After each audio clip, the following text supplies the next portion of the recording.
আমাদের প্রতিনিধি অনিব্রত ভট্টাচার্য পশ্চিম মেদিনীপুরের বেলদা থেকে জানাচ্ছেন মন কি বাত অনুষ্ঠান সম্পর্কে। প্রধানমন্ত্রী নরেন্দ্র মোদীর মন কি বাত জনসাধারণের চিন্তা, চেতনা, মননের সঙ্গে ওতপ্রোত সম্পর্ক সূত্রে যুক্ত।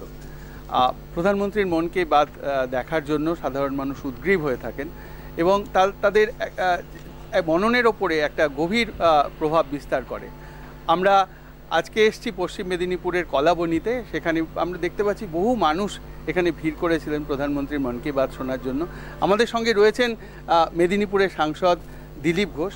আমি তার কাছ থেকে জানতে চাইব প্রধানমন্ত্রীর এই মন কি বাত দেখাবার পরে তার কি প্রতিক্রিয়া। সমাজের মনের কথাকে তুলে ধরছেন মোদিজি।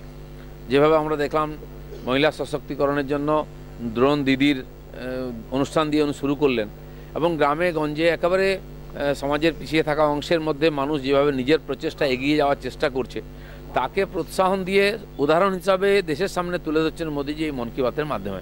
প্রত্যেকবার কিছু না কিছু উদাহরণ থাকে, যারা কোনোদিন ভাবেননি সমাজের সামনে আসবেন তারা আজকে নিজের প্রচেষ্টায় আসছেন এবং সেই ধরনের মানুষদের তুলে নিয়ে এসে পদ্মভূষণ, পদ্মবিভূষণের মতো পুরস্কারও দেওয়া হচ্ছে। নূতন ভারত গড়ার এটা একটা প্রক্রিয়া এবং প্রধানমন্ত্রী নিজের হাতে এটা করছেন এবং এটা ঐতিহাসিক ঘটনা। 110টা এপিসোড হয়ে গেল, বছরের পর বছর এই অনুষ্ঠান চালিয়ে যাচ্ছেন, এটাও মোদিজি একটা রেকর্ড করেছেন। ক্যামেরাম্যান সৌরভ দে এবং বাসুদেব মণ্ডলের সঙ্গে অনিব্রত ভট্টাচার্য, দূরদর্শন সংবাদ, কলকাতা।